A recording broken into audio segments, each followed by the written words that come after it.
Ce soir, le Real s'impose 1-0 contre la Juventus chez eux, à Santiago Bernabéu, sur le score de 1-0, un petit 1-0.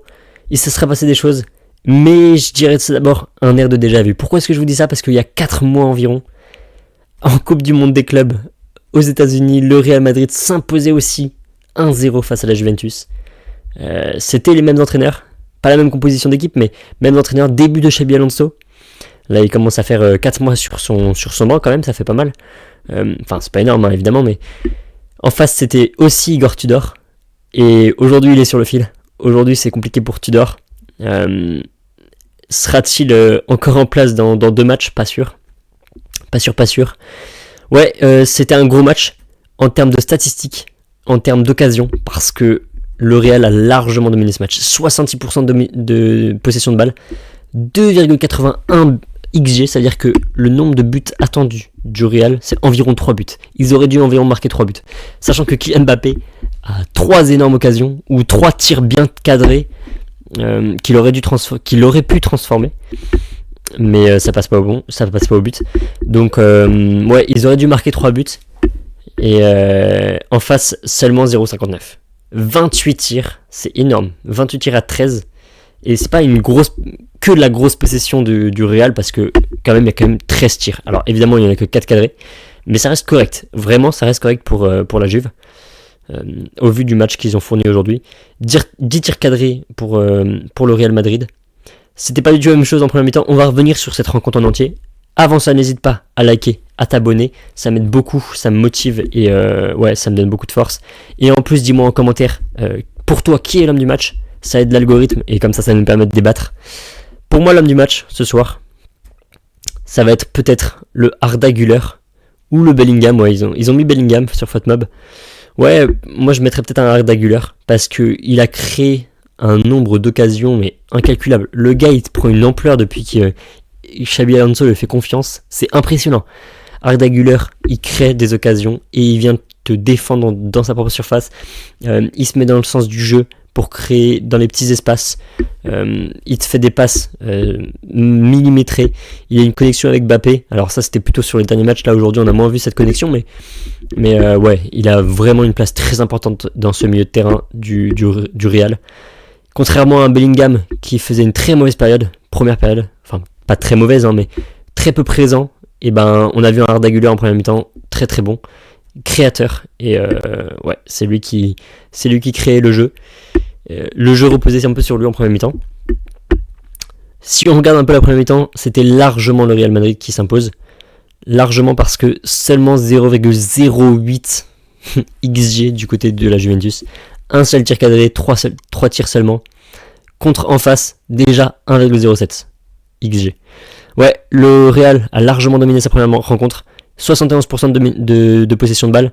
En fait, on n'a pas vu la Juventus avoir le ballon. C'était constamment, sauf les 15 premières minutes. C'est vrai que les 15 premières minutes, c'était plutôt équilibré. Et ça se passait le ballon, ça se renvoyait le ballon. Il y avait des attaques des deux côtés pendant 15 minutes. Et ensuite, c'était le Real. Et bloc très serré en face, par contre, de la Juventus. Bloc bas et très serré, très compact. Ce qui fait qu'en fait, le Real n'arrivait pas à s'incruster dans les petits espaces. N'arrivait pas à percer la défense de la Juve, qui avait vraiment une bonne défense en premier mi-temps. Ouais, c'était assez impressionnant. La Juventus a clairement misé sur sa défense en première mi-temps. Et ils sont revenus des vestiaires avec d'autres intentions. Ils sont revenus et ils nous ont montré direct qu'ils voulaient attaquer. Ils nous ont montré qu'en fait, ils n'étaient pas là pour le match nul. On aurait pu penser ça en première mi-temps, parce qu'ils livraient rien du tout en attaque. Non, en deuxième mi-temps, ils ont décidé de mettre de la vitesse. Alors, c'est toujours le Real Madrid qui dominait, hein, voilà, évidemment. Mais on a vu qu'ils essayaient de profiter de leur contre-attaque. Et ils essayaient d'aller au but. Ils essayaient d'aller face à Courtois. Ils ont manqué de réalisme. Il y a pas mal d'occasions. Je pense que c'est une occasion de Vlahovic. Alors, Vlahovic, c'est pas un gars qui va super vite dans les contre-attaques. Mais il y a un moment où la balle est repoussée par la défense.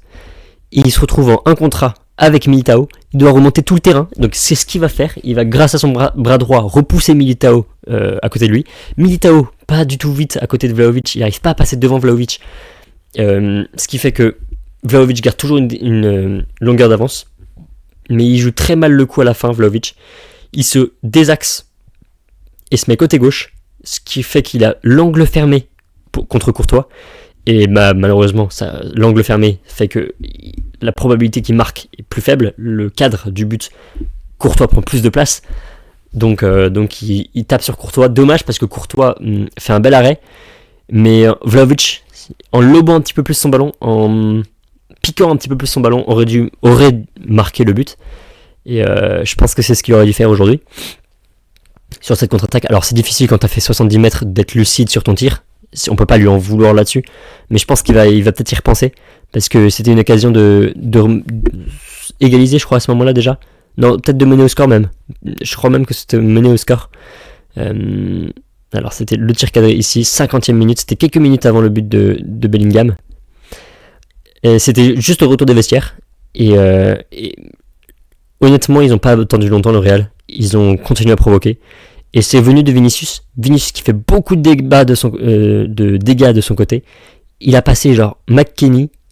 Il y avait aussi Kaloulou qui était là aussi à ce moment-là. Il y en avait un autre, je sais plus qui c'est, peut-être Coupe Miners. Bref, il les a tous passés. Il les tire, ça arrive sur poteau.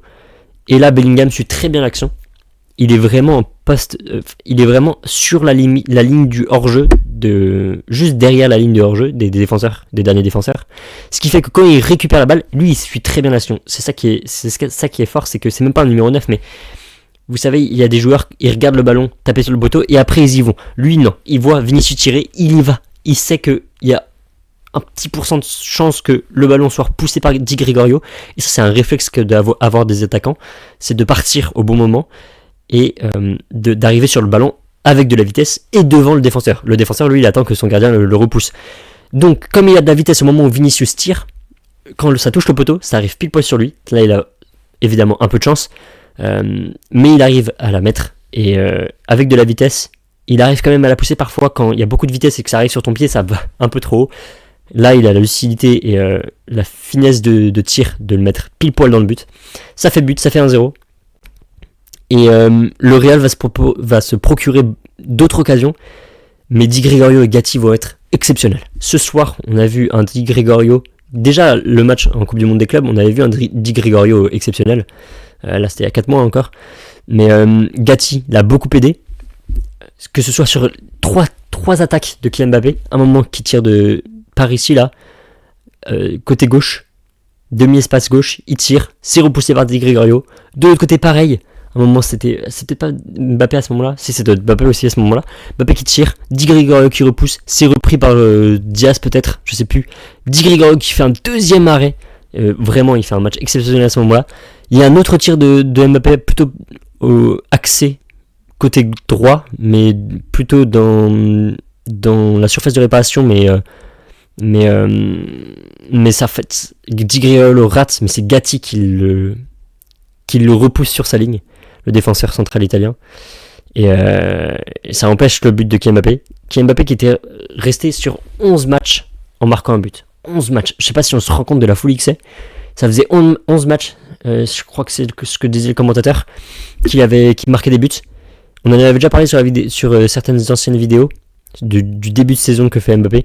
Aujourd'hui c'est un peu plus mitigé, mais ouais, quel début de saison. Et aujourd'hui il s'est procuré des occasions, il n'a pas réussi à les finir. À un moment il y a un tir de loin aussi, ça c'est plutôt vers la fin du match. Tir de loin mais mal cadré, alors qu'il a beaucoup de vitesse et le ballon part bien. Mais ça va dans les bras de Di Gregorio qui était bien positionné quand même. Il a fallu un bon Di Gregorio pour rester à 1-0. Il a fallu un bon Gatti aussi, bon pressing, bonne interception et sauve des ballons sur sa ligne. Et en face, il a fallu aussi un énorme Courtois. Parce que Courtois, il a eu cet arrêt à faire sur Vlahovic, mais pas que. Il a eu d'autres actions à faire, notamment sur des corners ou des coups francs. Ah, j'ai pas envie de dire de bêtises, mais on va regarder un petit peu ses arrêts. Mais il a eu des arrêts très difficiles à faire. Alors, je sais plus c'est lequel, hein. Ça doit être lui, voilà, exactement. Alors, sur corner, toute fin de match. Alors là, le XG est de 0,02. Mais il fait un arrêt, je crois que c'est à ce moment-là. Si je me trompe pas, hein, mais il fait un très bon arrêt. Et pareil, il y a alors, c'est pas un arrêt de Courtois cette fois-ci, c'est bonne défense aussi de Asensio, qui aura fait un très bon match aussi. qui couvre une attaque entre eux, donc les deux entrées des deux attaquants David et Openda, deux anciens Lillois et Lensois, qui se trouvent dans la surface, devant la surface. Openda qui fait la passe à David, qui la remet en une touche à Openda. Openda qui hésite, ce qui fait que Asensio a le temps de revenir, ou alors c'est Carreras. Non, je crois que c'est Asensio, il se blesse à ce moment-là justement. Asensio a le temps de revenir, Carreras il a contrôlé, ce qui fait que la seconde où il contrôle, la seconde de trop, Asensio a le temps de revenir, il bloque le tir de Openda, et donc ça va pas au but. Openda aurait clairement dû marquer à ce moment-là, c'est une erreur, une très grosse erreur qui coûte cher. Ils auraient dû marquer sur certaines actions, les Turinois. Mais bon. Du côté du Real, Courtois fait un très bon match. Bellingham fait un bon match aussi. À partir du moment où il marque son but, vraiment, il devient très très bon dans les transmissions et dans les apports offensifs. Güler fait un bon match aussi. On va regarder un peu les Vinicius. Il retrouve un peu de son niveau et ça fait vraiment plaisir de voir un Vinicius qui... En plus, juste avant le Classico, voir un Vinicius qui provoque et qui réussit et qui est pas tout le temps en train de râler devant l'arbitre. Ouais, ça fait vraiment plaisir. En plus, là, c'est bientôt le Classico. Ça va faire plaisir de revoir un Vinicius en forme, surtout avec le début de saison de Mbappé. Bellingham, Güler qui font un très bon match. Courtois encore très bon.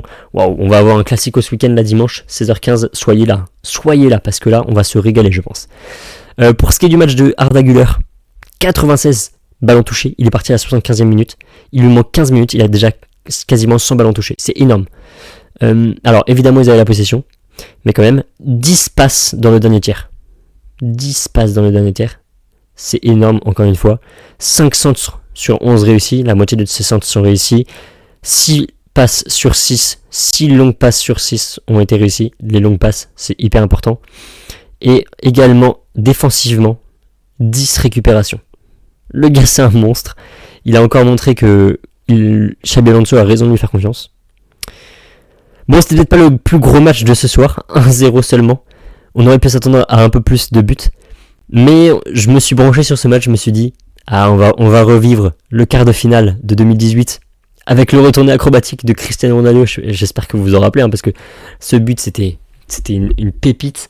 Waouh, sûrement un des plus beaux buts de l'histoire du foot, en vue du contexte et tout ce qui se passe à ce moment-là.